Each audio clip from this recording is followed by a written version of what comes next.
안녕하세요. 현지 시간의 이현지입니다. 어느덧 2025년이 밝았습니다. 2024년은 저한테 굉장히 조금 힘들었던 한 해 같아요. 그래서 2025년을 시작할 때 연간 계획을 조금 탄탄하게 세워서 내 머릿속에 각인시켜두고 이런 과정들이 굉장히 중요하더라고요. 그래서 저는 사실 대표로서는 우리 호텔이 어떤 목적을 가지고 어떤 계획을 달성해야 될지에 대해서 계획을 한번 세워봤고, 또 다른 인간 이현지로서는 내가 이 한 해를 어떤 마음가짐으로 살아가야 될지 연간 계획을 또 잡아봤던 것 같습니다. 우리 모두 어떻게 연간 계획을 세우고 신년을 준비하는지에 대해서 한번 이야기를 나눠보고 싶어요.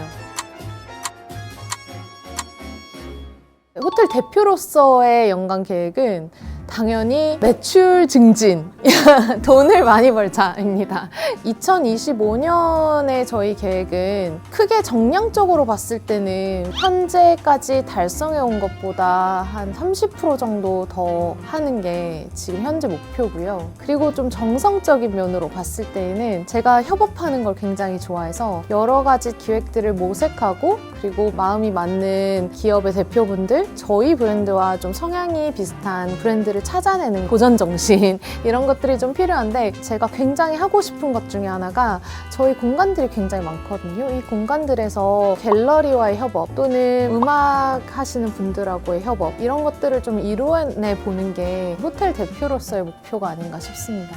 2024년 달성률을 말하면 아마 80% 정도밖에 달성 못한 것 같아요. 코로나가 갓 끝났을 때까지만 해도 국내 여행으로 많이 오셨기 때문에 그때 트렌드를 봤을 때는 2024년이 너무 희망적이다 라고 생각을 했지만, 보복 심리로 해외여행을 많이 가시는 점이 좀 있었어요. 국내 여행객들이 인천 갈 바에야 일본을 간다, 이런 생각들을 많이 하시는 바람에, 그래서 저희가 상승폭은 있었지만 그렇게 큰 점프를 하지 못했던 곳에서 조금 아쉬움이 있었던 것 같습니다.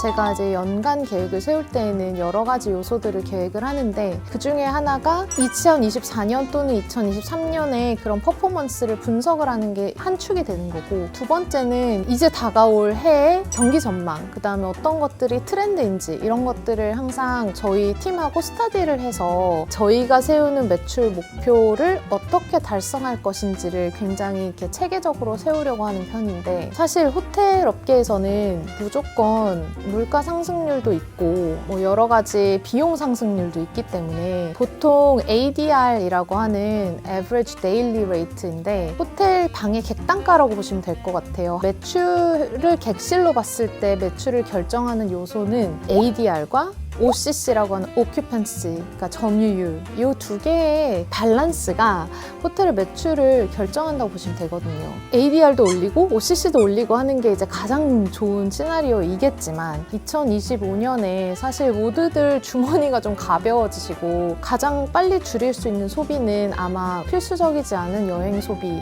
이런 쪽으로 가지 않을까 하는 그런 생각이 많이 들어서, 굉장히 예외적으로 이번 예산을 세울 때에는 호텔의 객실료는 올리지 말자, 지금 해오던 대로 가도록 하자 라는 결정을 내렸고, 대신에 OCC는 많이 올리자. 그럼 점유율을 어떻게 올릴 것인가? 이런 것들은 이제 예를 들면 해외 고객 유입은 저희가 입지상 그렇게 많지 않은데 좀 많이 유치해보는 것? 또 그룹 투어 하시는 분들, 해외에서 오신 분들도 패키지 투어 이런 것들을 한국 내에서도 많이 하시는데, 그런 분들이 이제 거쳐가실 수 있는 거점으로 저희 리조트를 좀 홍보해보면 어떨까? 이런 좀 전략들을 많이 생각해 본 것 같습니다. 일단 저는 굉장히 모든 것들을 많이 적어두는 편이에요. 목표 달성을 글을 통해서 많이 하는데, 예를 들면 월요일날 하는 이야기들이 한 주 동안 해야 되는 그런 것들을 정리하는 시간이거든요. 이번 주에 이루고 싶은 목표들을 월요일 회의에 다 적어놔요. 그리고 나서 그 다음 주 월요일 회의에 되면 그 전주 회의록을 앞에 펴놓고 미팅을 시작을 하는 편이에요. 그러면 내가 전주에 하고자 했던 일들을 달성을 했었냐, 만약 달성이 안 됐다면 금주에 어떤 것들을 통해서 달성을 해내야 될지 먼저 쭉 짚어보고 가는 편이에요. 오늘 회의에서 한 얘기를 그 다음 회의에 잊어버리시는 분들 되게 많거든요. 사실 저희 회의 참석하시는 분들도 이번 주에 내가 뭘 하겠습니다 써놓는데, 그 지난주에 하신 내용하고 비교해보면 달라진 게 없을 때가 되게 많아요. 그 이유는 달성이 안 된 것들을 숙제처럼 계속 누적시켜놔서 이게 점점 리스트만 길어지고 일을 되게 많이 하는 것처럼 적혀는 있는데 실제로는 달성이 안 돼가지고 그런 부분이 되게 많더라고요. 그래서 저는 무조건 계획해 놓은 것들을 단기적으로 주 단위로 기록을 해놨다가 다시 돌아보고 달성이 안 된 부분은 무조건 다시 짚어서 달성시키게 하는 그런 방법을 좀 많이 쓰는 것 같아요. 사실은 제가 매년 이런 엄청난 표를 만들고 막 이런 걸 해본 건 아니에요. 그 유튜브라는 새로운 채널을 시작한 만큼 내가 이런 신년 계획을 이야기를 할 때 뭐가 있을까 하고 구글에 또 쳐봤어요. 비전 보드라는 게 있다는 거예요. 신년 계획을 그냥 세우는 게 아니라 금년에 이루고 싶은 이미지들을 모아가지고 모드보드처럼 붙이는 게 비전 보드더라고요. 그리고 그것과 더불어 카테고리를 먼저 써놔요. 구체적인 거를 하나하나 먼저 생각해 보려면 정말 중구난방이 되고 시간이 너무 오래 걸리니까 크게 카테고리를 잡아놓고 그 밑에 이렇게 작성을 하는 것 같아요. 그러다 보면 생각보다 정리가 머릿속에서 굉장히 잘 되고 시간 단축도 많이 돼요. 저는 시간을 되게 조각조각 나눠서 쓰는 편이거든요. 우리 예전에 여름방학 계획표 이런 거 짰잖아요.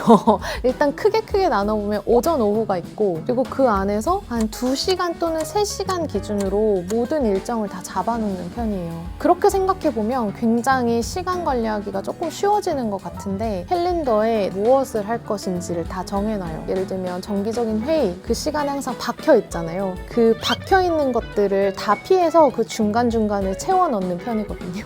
그런 식으로 시간 관리를 좀 해보는 것 같아요.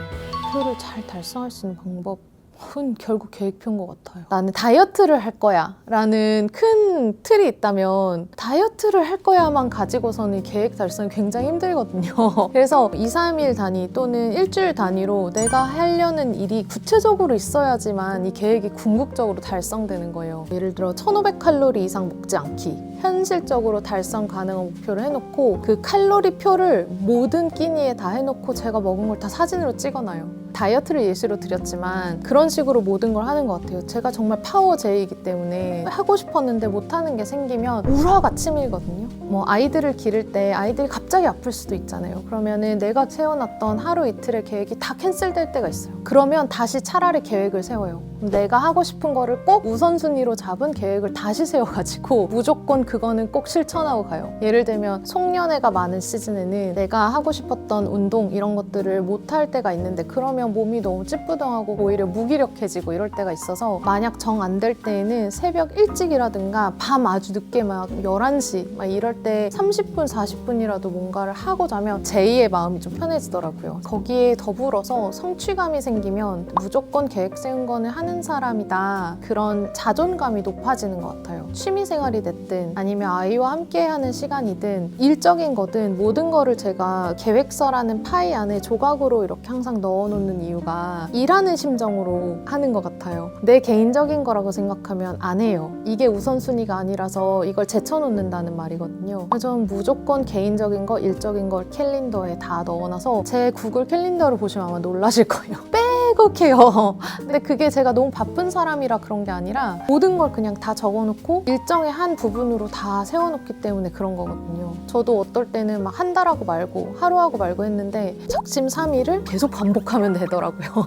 쉽지 않다는 거 알고 있지만 한번 시도해보시면 좋을 것 같아요. 오늘은 제가 연간 계획을 한 회사의 대표로서 인간 이현지로서 어떻게 세우는지 시간 관리를 어떻게 하는지 그리고 연간 계획은 어떤 것들이 있는지에 대해서 이야기를 나눠봤는데 아주 간단하게라도 내가 이루고자 하는 거를 계속 반복적으로 내 자신에게 세뇌시키면 그게 어느 순간 적어도 반 이상 이루어져 있다고 생각을 합니다. 그래서 2025년 연간 계획을 모두 한 번씩 세워보셨으면 좋겠다는 그런 말씀을 드리면서 오늘 좀 마무리하면 좋을 것 같습니다. 오늘의 현지 시간은 4시 25분입니다.